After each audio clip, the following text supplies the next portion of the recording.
नकाब WhatsApp chat में police post को जलाने माहौल बिगाड़ने का खुलासा।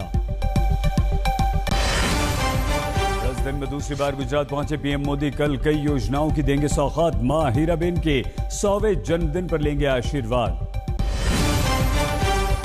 और दिल्ली में कोरोना की डराने वाली रफ्तार, 1700 के पार नए केस। महाराष्ट्र में मामले 4100 से भी ज्यादा।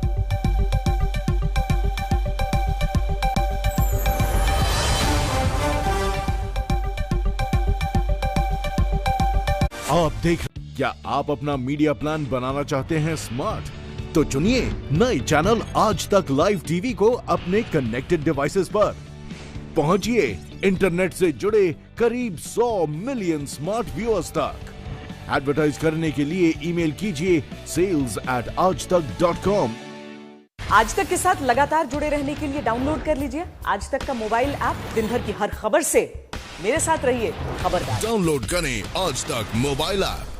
क्या आप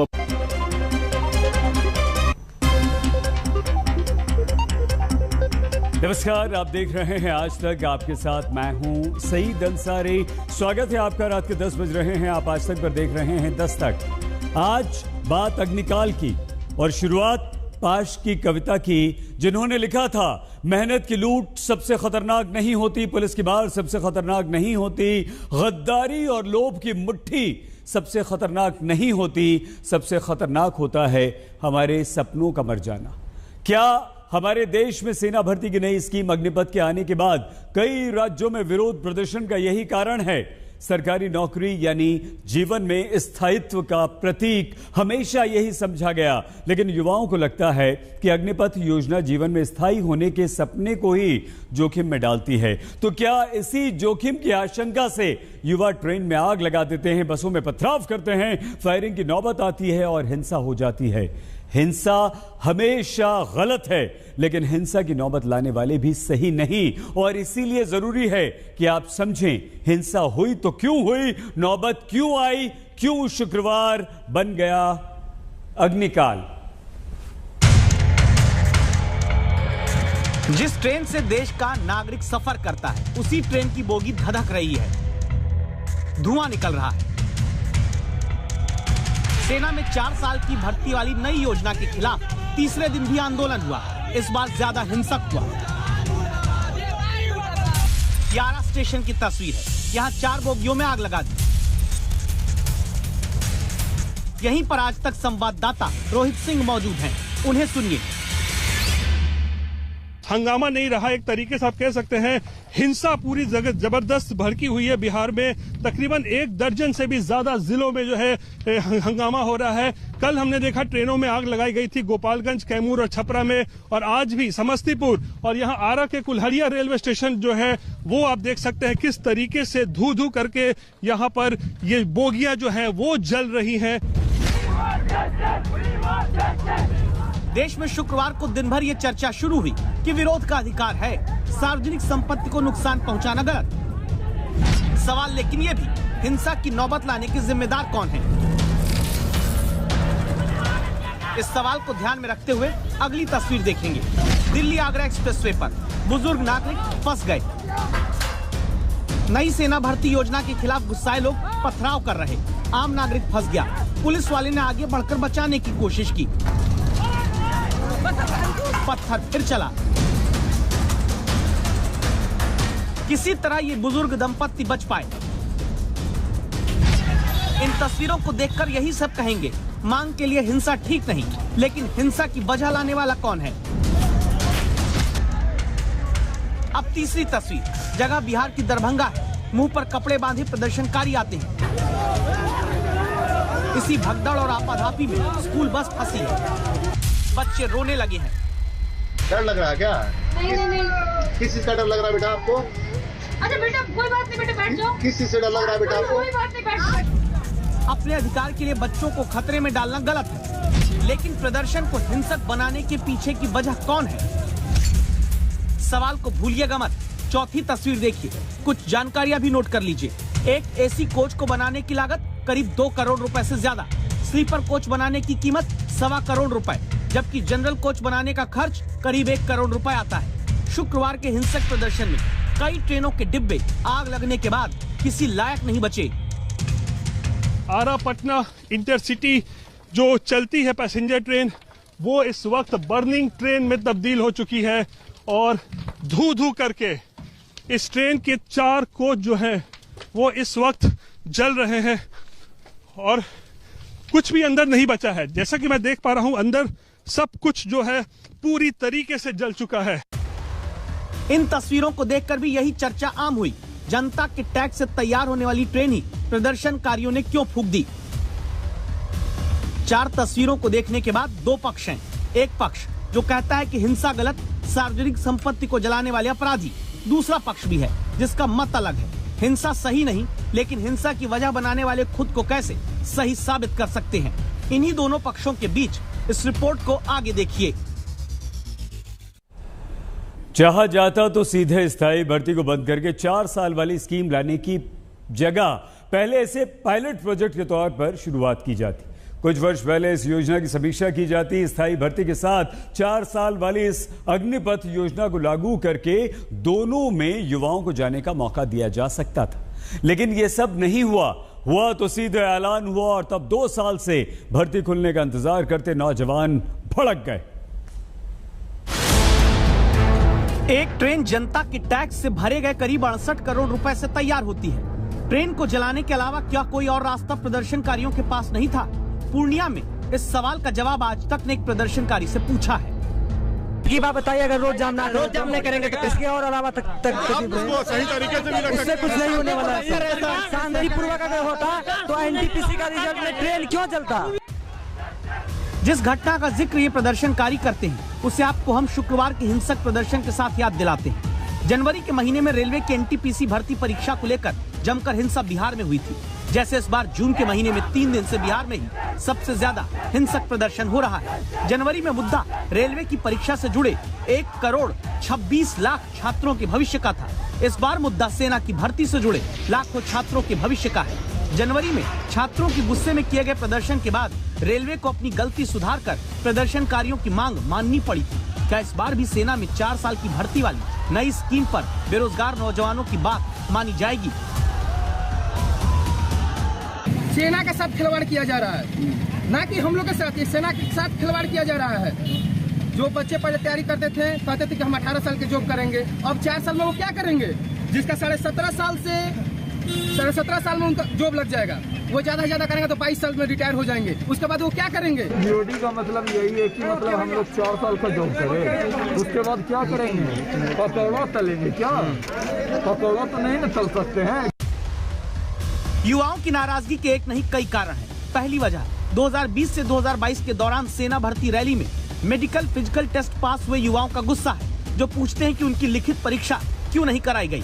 दूसरी वजह है 2020 से 2022 के दौरान जो लिखित परीक्षा भी दे दिए वो एग्जाम रद्द हो जाने से नाराज हैं। तीसरी वजह है 2 साल में जिन्हें सेना में पुरानी भर्ती योजना से स्थायी रूप से नौकरी मिल जानी थी, वो अब 4 साल वाली अग्निपथ योजना में खुद को ठगा महसूस करते हैं। चौथी वजह है सरकार ने 2 साल सेना भर्ती न होने पर उम्र की सीमा इस बार 21 साल से बढ़ाकर 23 साल कर दी, लेकिन भर्ती अग्निपथ स्कीम के तहत 4 साल की सेवा देने वाली ही होगी।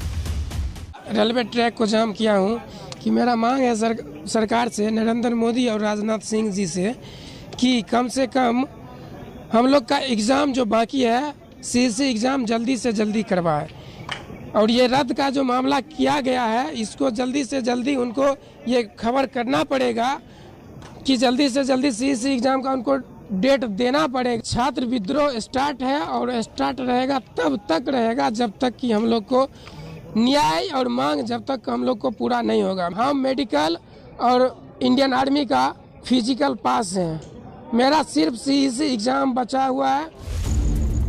इन बयानों को सुनकर संभव है कि ये सवाल आपके मन में आए कि अरे एग्जाम नहीं हुआ तो क्या सीधे ट्रेन में आग लगा दोगे, जैसे बिहार के लखीसराय स्टेशन पर लगा दी। भागलपुर आनंद विहार एक्सप्रेस ट्रेन प्रदर्शनकारियों की निशाने पर आई।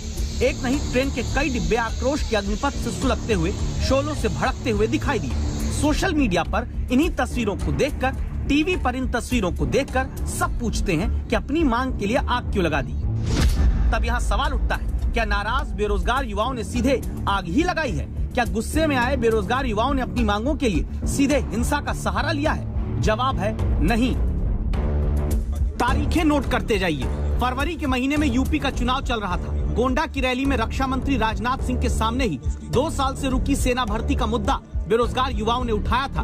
तब कहीं कोई हिंसा नहीं हो रही थी, युवा शांति से अपनी बात रख रहे थे। रक्षा मंत्री ने तब भरोसा दिया था। उस पूरे बयान को सुनिएगा। शांत रुक जा।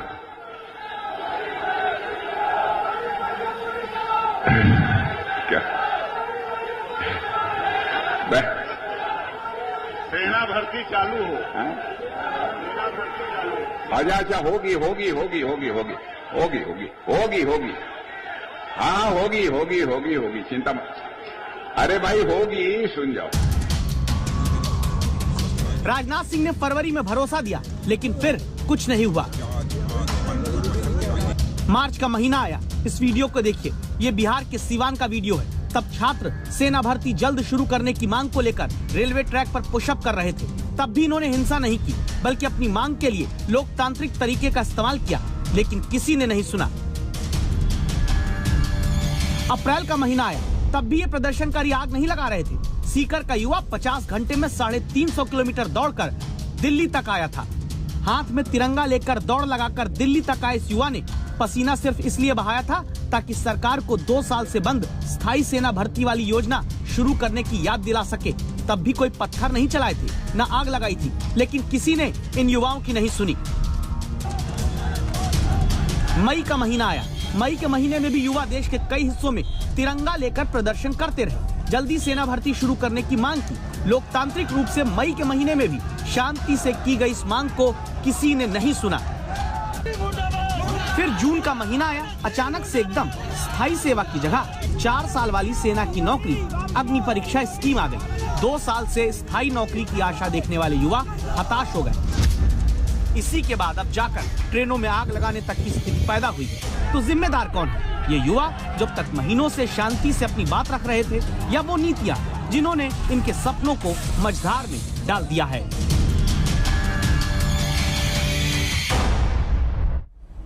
इस बात में रत्ती भर भी आशंका नहीं कि किसी की भी नाराजगी का फायदा कोई भी अपने हित के लिए उठा सकता है। सेना भर्ती की नई योजना के विरुद्ध बेरोजगार युवाओं के आक्रोश में भी आशंका है कि कुछ शरारती उपद्रवी राजनीतिक तत्व शामिल हो गए हों। लेकिन इसका मतलब यह कतई नहीं कि प्रदर्शनकारियों की मांग को ही अनसुना कर दिया जाए या खारिज कर दिया जाए। सरकार लगातार भरोसा दे रही है, छात्रों को आश्वासन दिया जा रहा है, कहा जा रहा है कि किसी के बहकावे में ना आए। लेकिन हिंसा की स्थिति ये क्यों बनती है?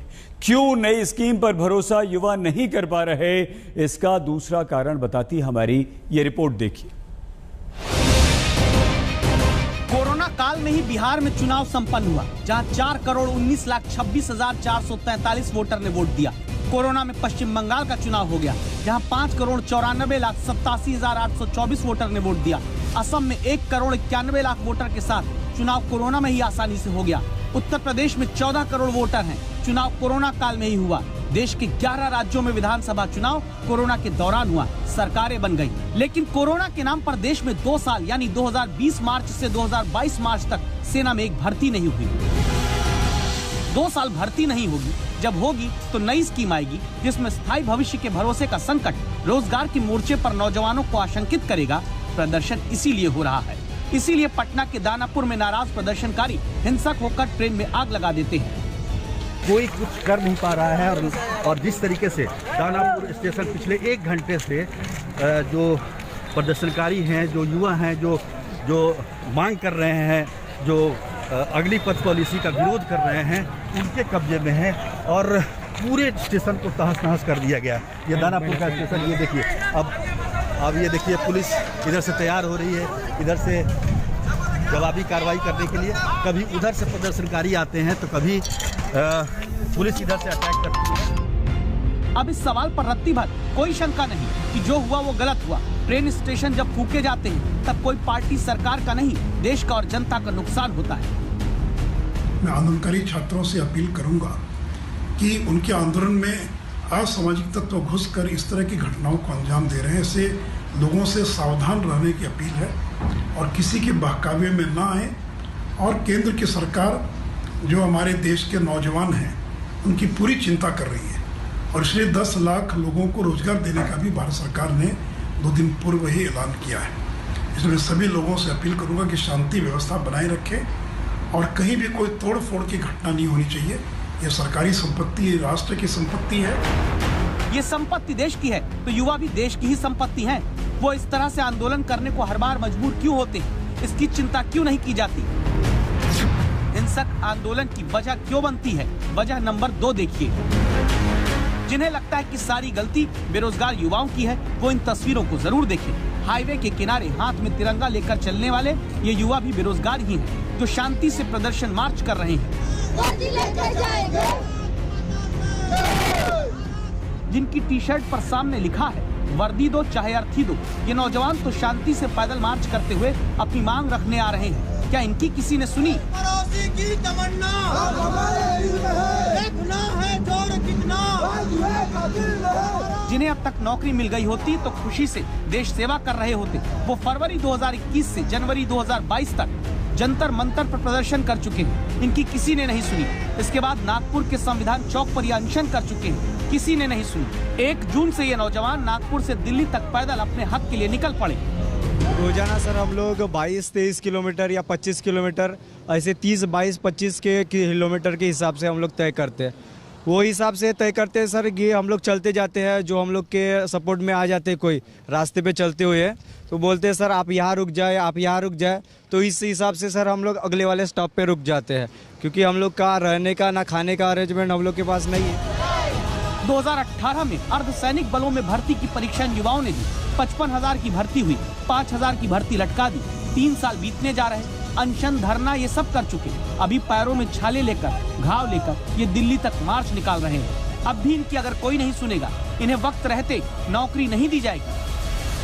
आगे ये भी बिहार के बेरोजगार युवाओं की तरह हिंसक प्रदर्शन करने लगेंगे तो जिम्मेदार कौन होगा? ये युवा होंगे या वो व्यवस्था जिसके कानों पर जूं समय रहते नहीं रेंगती? इस वक्त हम दानापुर रेलवे स्टेशन के फरक्का एक्सप्रेस में खड़े हैं और ये जो तस्वीर आप देख रहे हैं शायद ही ये किसी ट्रेन की तस्वीर होगी। यहाँ पे आप देखिए जल के राख और खाक हो गई है, हो गया है ट्रेन का ये कंपार्टमेंट। और आप देखिए अभी भी इसकी जो तपिश है, जो आग लगी थी यहाँ दानापुर में रेलवे स्टेशन पे इस गाड़ी में, उसकी तपिश महसूस हो रही है। हमारे देश में हर तरह के रोजगार देने वाली भर्ती व्यवस्था में एक परिपाटी बन गई है, जिसमें पहले भर्तियां समय से आती नहीं है। बेरोजगारों की तादाद हर साल बढ़ती जाती है, फिर कई वर्ष बाद किसी नौकरी में भर्ती खुलती है। एग्जाम की डेट आने में लंबा वक्त लगता है। परीक्षा की डेट आती है तो पर्चा लीक हो जाता है। पर्चा लीक ना हो तो परिणाम लटका दिया जाएगा। परिणाम भी आ गया तो नियुक्ति अदालत में अटकेगी। वर्षों तक जब भर्तियां अटकी रहती हैं, तब रोजगार के लिए युवा परेशान होता है, आंदोलन के लिए मजबूर होता है। कल आरजेडी ने बिहार बंद बुलाया है। बिहार के 12 जिलों में इंटरनेट बंद करना पड़ा है। उत्तर प्रदेश में प्रदर्शनकारी हिरासत में लिए गए हैं। जरूरी यह है कि युवाओं के इस मुद्दे में राजनीति न हो और न ही राजनीतिक विरोध हो। जरूरी है कि बेरोजगारी की असली समस्या का समाधान खोजा जाए, इस विवाद में संवाद हो ताकि युवाओं के मन की आशंका का हल निकले।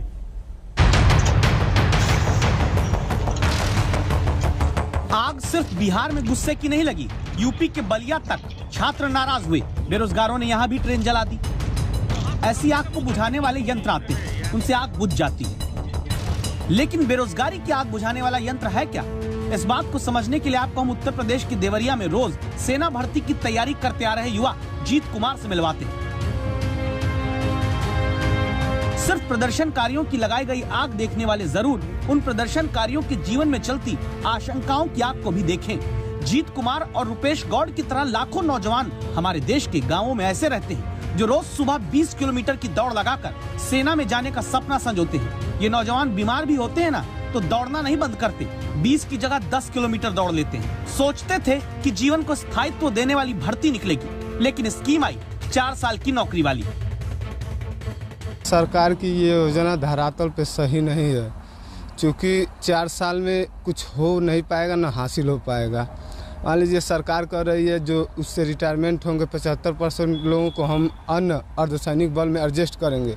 सर 80% भर्तियाँ काट दी गई हैं अर्धसैनिक बल के लिए भी, और ऊपर से हम लोग का सेना का जो कोटा है, जैसे गार्ड वार्ड में बाद में इम्प्लाइड किया जाता है, वो भी सेवा नहीं अब दे पाएंगे और पेंशन मिलेगा नहीं, तो पूरी ज़िंदगी मतलब मान के चलिए बूढ़े हो जाएंगे हम लोग, कुछ नहीं मिल पाएगा यहाँ से, न इधर के रहेंगे न उधर के रहेंगे। सवाल उठता है कि क्या सरकार से गांव के हालात समझने में चूक हो गई, जिन्होंने देश के गांवों में शिक्षा मित्र, आशा बहू, अनुदेशक जैसे कई पदों पर भर्ती हुए अपने लोगों का स्थायी रोजगार के ये संघर्ष देखा है। रिटायर्ड फौजी माना जाएगा और एक मतलब एक योद्धा रिटायर्ड माना जाएगा, जो पूरी तरीके से मेंटली फिजिकली फिट होगा। मैं समझ रहा हूँ उसको उसके बाद जो है, क्योंकि 26 साल तक की ही एक नौकरी है ये 4 साल की, तो वो उसके बाद जो दूसरे अन्य डिपार्टमेंट होते हैं वहाँ पर रिटायर्ड फौजियों को ज़्यादा तरजीह दी जाती है लेने के लिए सर्विस में, तो उनको बाद में और मौका मिलेगा, फायदा होगा उन लोगों को। ऐसा ही योजना वो किसान निधि वाला भी समझा रहे थे, फिर उसको भी वापस लिए, बोले कि मैं इस योजना को समझा नहीं पाया, माफ़ी चाहता हूँ। ऐसे ही ये भी अग्निपथ योजना है सर, 50 साल में यूपी पुलिस वालों को भी रिटायर करने की ये प्लान बना रहे हैं, तो कहाँ से एडजस्ट करेंगे? हाँ, हर 4 साल में 50,000 लड़के आएंगे घर पे, तो भारत में इतनी रोजगार तो है नहीं।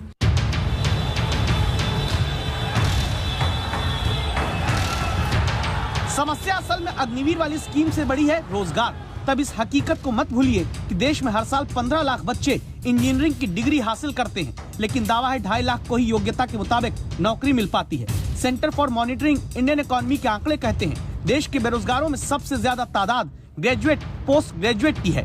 इंडिया स्किल्स रिपोर्ट 2021 दावा करती है कि 50% भारतीय ग्रेजुएट्स नौकरी के लायक नहीं।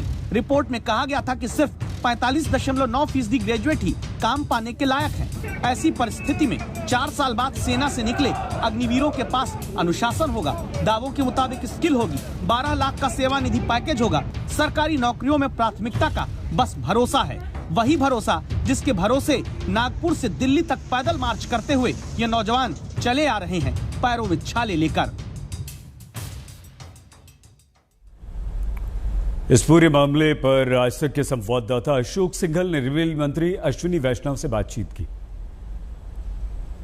अग्निपथ योजना से नाराज लोगों द्वारा रेल संपत्ति को काफी नुकसान पहुंचाया गया, चाहे बिहार हो यूपी हो, कई जगह पर रास्ते रोके गए, ट्रेन ट्रैक पर रुकावट डाली गई और ट्रेनों को जलाया गया। बात करने के लिए हमारे साथ मौजूद हैं रेल मंत्री अश्विनी वैष्णव जी।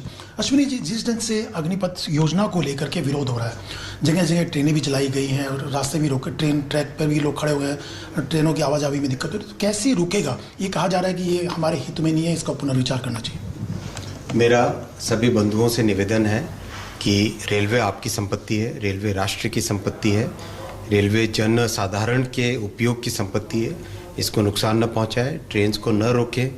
और अभी सीज़न चल रहा है, मैरिज का सीज़न चल रहा है, कई लोगों के एग्ज़ाम्स हो रहे हैं, तो आपके ट्रेन रोकने से, रेलवे ट्रांसपोर्टेशन को रोकने से कई लोगों पे प्रभाव पड़ता है। तो मेरा सबसे निवेदन है, रेल को आप सुरुचि तरीके से चलने दें और बिल्कुल भी इसमें कोई वायलेंस न लाएं। धन्यवाद। कैमरामैन पवन के साथ अशोक सिंघल, दिल्ली आज तक। अग्निकाल सिर्फ बेरोजगारों के लिए नहीं है, ये समय सेना के लिए भी किसी अग्निकाल से कम नहीं। पूरी खबर बहुत छोटे से ब्रेक के बाद दस्तक के दूसरे हिस्से में हम आपको दिखाएंगे। आप देखते रहिए आज तक। आज तक के साथ लगातार जुड़े रहने के लिए डाउनलोड कीजिए आज तक का मोबाइल ऐप और लगातार जुड़े रहिए आज तक के साथ। डाउनलोड करें आज तक। India Today Group wins big again. Bags 37 awards at the NT Awards 2022. Aaj Tak triumphs with 18 awards. India Today TV with 12 awards. Aajtak.in and IndiaToday.in with 5 awards. And Good News Today with 2 awards. Making the group proud once again. India Today Group, the gold standard of journalism.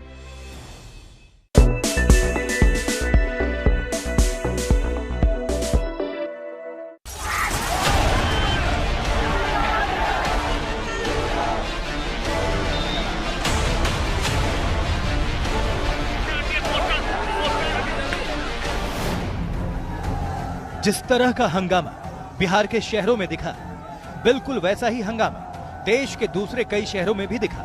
लेकिन बिहार के बाद अग्निपथ योजना के नाम पर सबसे ज्यादा बवाल राजस्थान में हुआ। जोधपुर की तस्वीरें देखिए। जोधपुर में RLP नाम के संगठन ने यह प्रदर्शन किया। कलेक्ट्रेट परिसर के बाहर प्रदर्शनकारियों ने टायर जलाकर रास्ता बंद कर दिया। पुलिस ने समझाने बुझाने की कोशिश की तो प्रदर्शनकारी पुलिस से भिड़ गए। प्रदर्शनकारियों ने पुलिस की गाड़ियों में तोड़फोड़ की। आखिरकार पुलिस कर्मियों ने प्रदर्शनकारियों को काबू में करने के लिए लाठीचार्ज कर दिया। राजस्थान के ही झुंझुनू में भी RLP ने जोरदार विरोध प्रदर्शन किया। प्रदर्शनकारियों ने केंद्र सरकार के खिलाफ नारेबाजी की और आरोप लगाया कि सरकार देश को गुलामी की ओर ले जा रही है। जैसे कि 10 लाख युवा को रोजगार देंगे।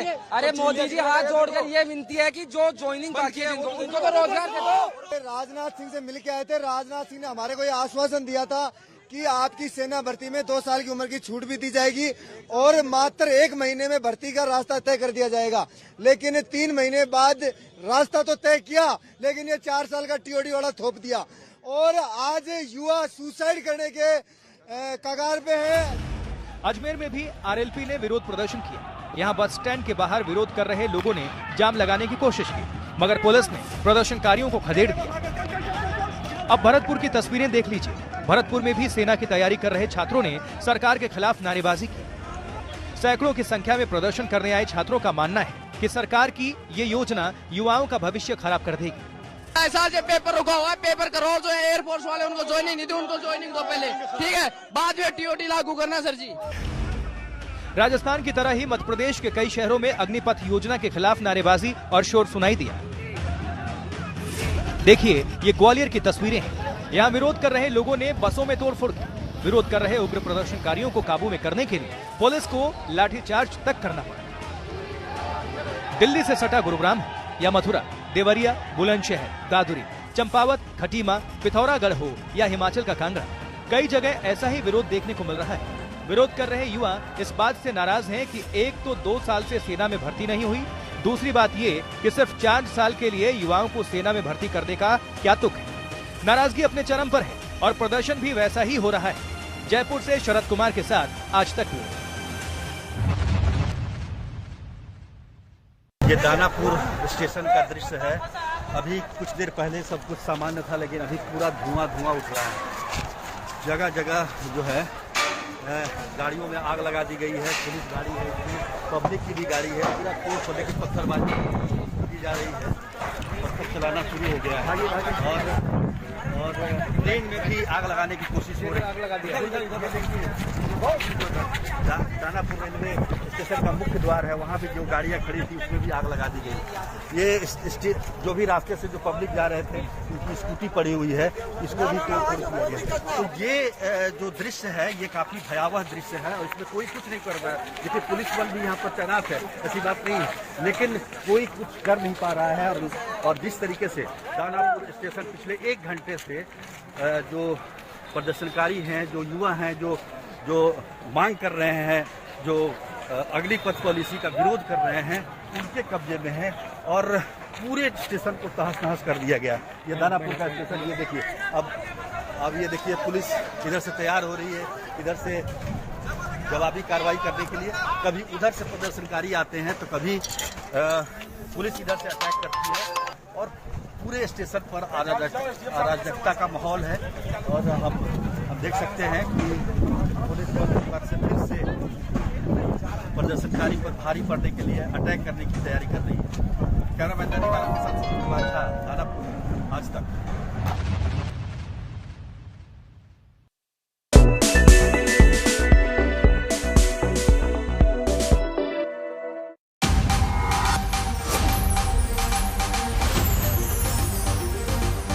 क्या आप अपना मीडिया प्लान बनाना चाहते हैं स्मार्ट?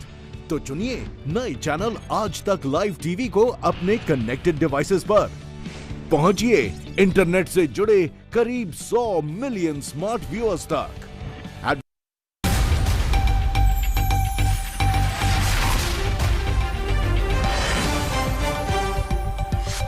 अग्निपथ योजना के विरोध में आगजनी से करोड़ों की सरकारी संपत्ति का नुकसान। 340 ट्रेनें प्रभावित। बिहार के 12 जिलों में 48 घंटे के लिए इंटरनेट बंद।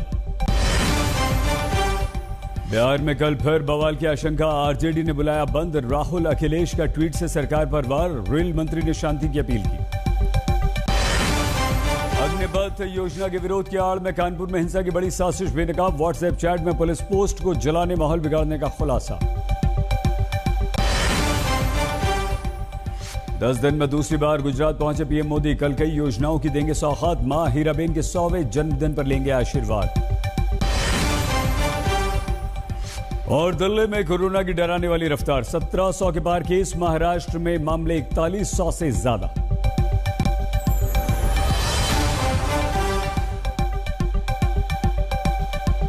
तमाम खबरों को देखने के लिए, पढ़ने के लिए आजतक.in पर जरूर जाएं और अब आप आज तक के ऐप को भी डाउनलोड कर सकते हैं। डाउनलोड करें आज तक मोबाइल ऐप। क्या आप अपना मीडिया प्लान बना। स्वागत एक बार फिर से आपका दस्तक में, आपके साथ मैं हूं सईद अंसारी। दस्तक के इस विशेष शो अग्निकाल के पहले हिस्से में आपने बेरोजगारों की मुसीबत देखी। अब बारी सेना की है, जो आधुनिकीकरण के लिए जद्दोजहद कर रही है। सरकार का प्रयास अग्निपथ योजना के द्वारा सेना के खर्चों में कटौती करके उस पैसे का इस्तेमाल सेना को भविष्य के लिए तैयार करने को लेकर है। लेकिन इसीलिए कई पूर्व सेना प्रमुख इस निर्णय को बड़ा सुधार बता रहे हैं, फिर भी इसे लेकर सबकी राय एक जैसी नहीं है।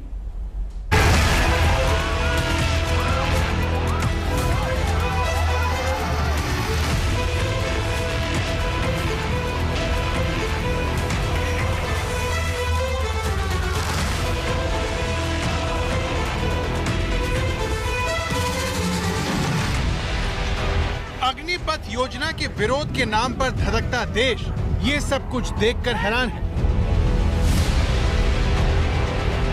जिस तरह से टैक्स भरने वालों की गाड़ी कमाई से बनी सरकारी संपत्ति को जलाया जा रहा है, उसकी मिसाल दुनिया में कम ही देखने को मिलती है। अब सवाल यह है कि इतने विरोध के बावजूद सरकार इस योजना को लागू करने पर क्यों अड़ी है? इसका जवाब अगला आंकड़ा है। साल 2018 में आई संसद की स्थायी समिति की रिपोर्ट कहती है भारतीय सेना के पास सिर्फ 24% उपकरण ही आधुनिक हैं, जबकि 68% उपकरण पुराने पड़ चुके हैं। जबकि किसी भी सेना के लिए आदर्श स्थिति ये है कि पुराने उपकरण 1/3 यानी 33% से ज्यादा नहीं होने चाहिए। लेकिन भारत में ऐसा इसलिए है क्योंकि रक्षा बजट का 63% वेतन पर खर्च हो जाता है और सेना को आधुनिक बनाने के लिए पैसा कम पड़ जाता है। देश की सेना की हालत तब है जब चीन लगातार अपनी सेना को आधुनिक बना रहा है, रिफॉर्म करके उसकी कमियों को दूर कर रहा है, अपनी आर्मी को भविष्य के युद्ध के लिए तैयार कर रहा है। चीन की बुरी नीयत से निपटने और सेना को आधुनिक बनाने की रणनीति के तहत सरकार अग्निपथ योजना पर दांव लगाया, लेकिन इसका ऐलान करते ही बवाल हो गया।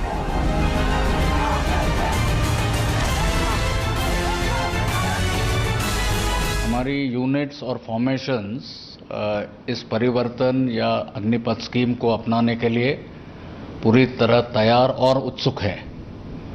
हमारा ये भी प्रयास है कि जल्दी से जल्दी हमारे आखिरी जवान तक इस स्कीम के बारे में हम जानकारी उनको प्रदान करें। दूसरी बात, जहाँ तक युवाओं का सवाल है, मेरी यह राय है कि उनको ये स्कीम के बारे में पूरी तरह अभी तक जानकारी सही तरह से मिली नहीं है। एक डिमांड आज से नहीं, मैं तो पिछले 30 साल से सुन रहा हूं, सबकी मिलिट्री ट्रेनिंग होनी चाहिए। एक जरिया आपको मिला है, आपके पास ट्रेन्ड मैन पावर, हम फौज अपना समय खर्च करके, अपने साधन खर्च करके उनको ट्रेन करेगी, उनको अपने पास यूनिट्स के अंदर रखेगी, बॉर्डर के ऊपर सर्व करेंगे, वो आएंगे तो वो बढ़िया नागरिक भी होंगे, उनका उपयोग करिए। सवाल यह है कि अगर इस योजना से सेना आधुनिक और नौजवान बनेगी तो फिर कई पूर्व सैन्य अफसर ही इसे भारतीय सेना के लिए घातक क्यों बता रहे हैं। मोदी सरकार की अग्निपथ योजना को लेकर सबसे बड़ा सवाल यह है कि 4 साल बाद उन 75% अग्निवीरों का क्या होगा जो एक बार फिर सिविलियन बन जाएंगे। ये इरोड होगा नहीं। 4 साल में कोई ऐसा जवान मैं नहीं समझता जो आएगा और बोलेगा कि मैं अपने देखा इसके बाद मुझे इतना पैसा मिलेगा, इतनी नौकरी मिलेगी, इतना ये मिलेगा तो मैं घर जा रहा हूँ सेफ्टी से, रिस्क क्यों लेगा, वो रिस्क कवर्जन होगा उसमें। तो सर बहुत सारी चीज़ें अभी सोचने को है, देखने को है। इस योजना का विरोध करने वालों का दूसरा सबसे बड़ा दावा यह है कि इस योजना की वजह से भारतीय सेना में नौसिखिए जवानों की संख्या बढ़ जाएगी, जो शत्रु देशों की ओर से मिलने वाली चुनौतियों का सामना करने में असमर्थ होंगे। क्षमता पर असर पड़ेगा। और एक और एस्पेक्ट है, जो रेजिमेंटेशन जो होती थी, जिसमें कमांडर और ट्रूप्स एक दूसरे को बड़ी अच्छी तरह जानते थे। मेरी बीएसएफ बटालियन कमांड की है, मैं यकीन के साथ कह सकता हूं कि मेरे 1036 जो जवान थे, उनको मैं या तो नाम से या उनके कार्य से अच्छी तरह पहचानता था, और ज़्यादातर की फैमिलीज जो वहाँ पर आके रहीं उनके बारे में जानता था, उनकी बैकग्राउंड जानता था। तो अब ये संभव नहीं होगा। विरोध की तीसरी बड़ी दलील ये है कि जब एक बड़ी संख्या में हथियार चलाने के लिए प्रशिक्षित युवा नौकरी की अवधि पूरा होने पर वापस लौटेंगे, तब कानून व्यवस्था से जुड़ी समस्या खड़ी हो सकती है। उससे सरकार आखिर कैसे निपटेगी? फौज जो हमारी आर्म्ड फोर्सेस, खास तौर से बड़ी इफेक्टिव आर्म्ड फोर्सेस हैं, वर्ल्ड में रेनाउंड हैं, और हमेशा हमने जो भी टास्क दिए गए हैं बहुत अच्छी तरह से पूरे करें। 47 से ले लीजिए, 65, 71 वॉर है, कारगिल है, अभी LAC की सिचुएशन है, LC पर है, जम्मू एंड कश्मीर है, नॉर्थ ईस्ट है। तो उसमें हमारा, मेरे हिसाब से जो हमारा सबसे बड़ी स्ट्रेंथ थी, जो हमारी ताकत थी, वो एक सोल्जर था, एक सेलर था, एक एयर वॉरियर था। आज हम उसी को चेंज कर रहे हैं। सरकार की मुश्किल यह है कि अर्थव्यवस्था कोरोना से लड़ते हुए हार चुकी है। वो कोविड के गड्ढे से भले ही बाहर निकल गई हो, लेकिन आगे बढ़ने के लिए उसे बहुत ताकत लगाने की जरूरत है। इसीलिए पैसा सोच समझकर खर्च करना वक्त की मांग है। बॉर्डर पर ड्रैगन के खतरे को देखते हुए सरकार इस मुश्किल वक्त में रिफॉर्म की एक ऐसी कड़वी गोली सेना को खिलाना चाहती है, जिससे किफायत में सेना को आधुनिक बनाने का काम हो सकता है। लेकिन उसका ये फैसला विरोध का शिकार हो गया है, जिसके केंद्र में 4 साल बाद क्या होगा की फिक्र है। आज तक विरोध। अग्निपथ योजना को लेकर कई सारे सवाल हैं, जैसे 4 साल बाद 75% जवानों का क्या होगा, मिलिट्री ट्रेनिंग के बाद ये जवान अगर गलत रास्ते पर निकल गए तो क्या होगा, क्या 4 साल में सैनिक तैयार हो सकेंगे, क्या उनका जुड़ाव अपने रेजिमेंट से बन पाएगा। ऐसे हर एक सवाल का जवाब आज सरकार की तरफ से देखना चाहिए, ना कि इकोनॉमी। जो ये स्कीम लाए हैं प्रॉब्ली इकोनोमाइज करने के लिए शायद लाए हैं। कॉम्बैट प्रिपेयर्डनेस के लिए ये ज़रूरी है कि सोल्जर्स को एक लंबा टेन्योर दिया जाए। अब 4 साल का टूर ऑफ ड्यूटी है, उसमें इनकी 6 महीने की ट्रेनिंग होगी, जो पहले शायद 9 महीने की होती थी। तो पहले तो ये हाफ ट्रेंड होंगे। दूसरा, 4 साल में जब तक ये रवां होंगे तब तक इनका निकलने का टाइम हो जाएगा। तीसरा एस्पेक्ट ये है कि इसी 4 साल के अंदर 6 महीने तो ट्रेनिंग हो गई और 3-4 महीने। फौज एक सर्विस है, मतलब आप देश सेवा कीजिए, और देश सेवा में तात्पर्य है तो आपको फौज में आना चाहिए। सेना का कहना है कि इस योजना से जूनियर लेवल पर बेहतर लीडरशिप डेवलप होगी, क्योंकि सिर्फ सर्वश्रेष्ठ 25% को ही स्थायी तौर पर नियुक्त किया जाएगा, और टॉप 25% में आने के लक्ष्य से अग्निवीर अपना सर्वश्रेष्ठ देंगे। इस तरह से ये शर्त उनके लिए प्रेरणा का काम करेगी। रही बात 4 साल की, तो उसकी गारंटी तो पुरानी पॉलिसी में भी नहीं है। क्या गारंटी है कि आप पूरे 100 साल सर्व करेंगे? क्या गारंटी है? किसी की टांग टूट जाती है 1 साल में निकल जाता है, किसी के कुछ और हो जाता है, रिक्रूटमेंट के अंदर निकल जाता है। वो क्या करता है? इनके साथ एक अच्छी चीज हो गई, हरियाणा ने, उत्तर प्रदेश ने, गृह मंत्रालय ने कहा कि हम इनको प्राथमिकता देंगे अपने फोर्सेस के अंदर। लेकिन विरोधियों का कहना है कि अग्निवीर को एक फुल टाइम सैनिक की तरह प्रेरित करना चुनौतीपूर्ण काम होगा। अभी तक जवान अपनी पलटन की इज्जत, नाम यानी रेजिमेंट, नमक मतलब देश और निशान मतलब पलटन के झंडे के लिए जान देते रहे हैं। लेकिन सिर्फ 4 सालों में इतना गहरा रिश्ता बना पाना बेहद मुश्किल होगा, जिसका नुकसान देश को उठाना पड़ सकता है। हमारा वो जो तालमेल है, कोऑर्डिनेशन है, वो नहीं हो पाएगा जवानों के बीच में भी और कमांडर्स और जवानों के बीच में भी। सवाल यह भी है कि जब सेना में भर्ती का पैमाना पुराना है, तो फिर 4 साल सेवा की शर्त क्यों?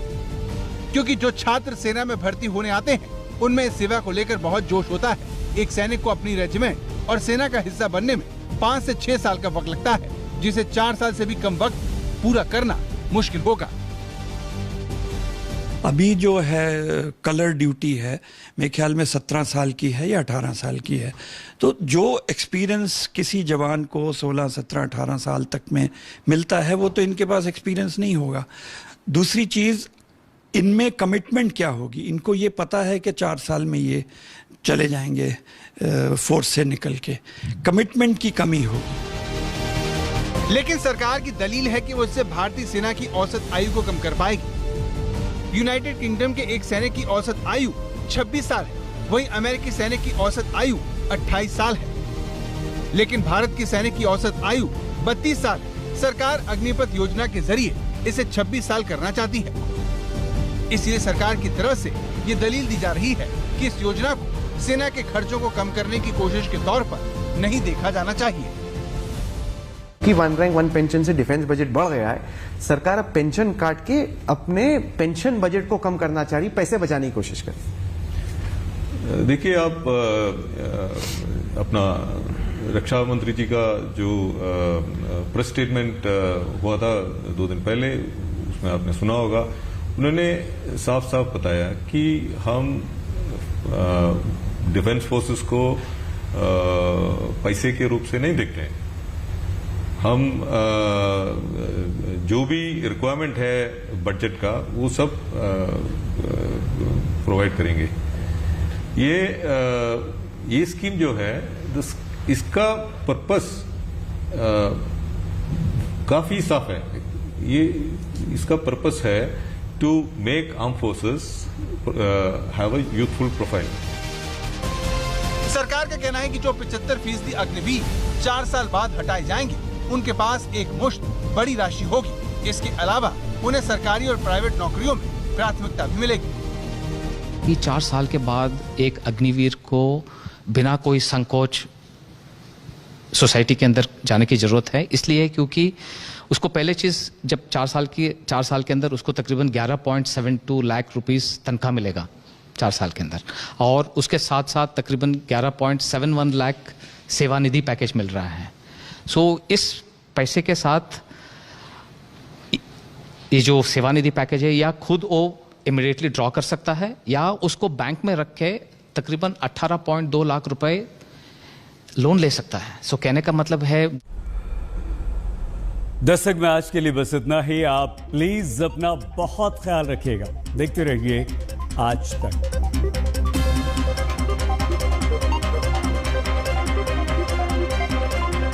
आज तक के साथ लगातार जुड़े रहने के लिए डाउनलोड कर लीजिए आज तक का मोबाइल ऐप। दिन भर की हर खबर से मेरे साथ रहिए खबरदार। डाउनलोड करें आज तक मोबाइल ऐप। क्या आप अपना मीडिया प्लान बनाना चाहते हैं स्मार्ट? तो चुनिए नए चैनल आज तक लाइव टीवी को अपने कनेक्टेड डिवाइसेस पर।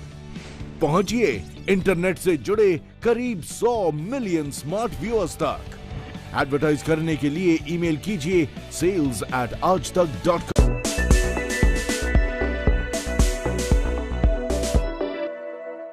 पटना, समस्तीपुर, मोतिहारी, गोपालगंज, छपरा, बेतिया, आरा, लखीसराय, बेगूसराय, डुमराव, बक्सर, ये तो बस 10 जिलों के नाम हैं। लेकिन हर गुजरते मिनट के साथ बिहार के जलते सुलगते जिलों के नाम की ये फहरिस्त और लंबी होती जा रही है।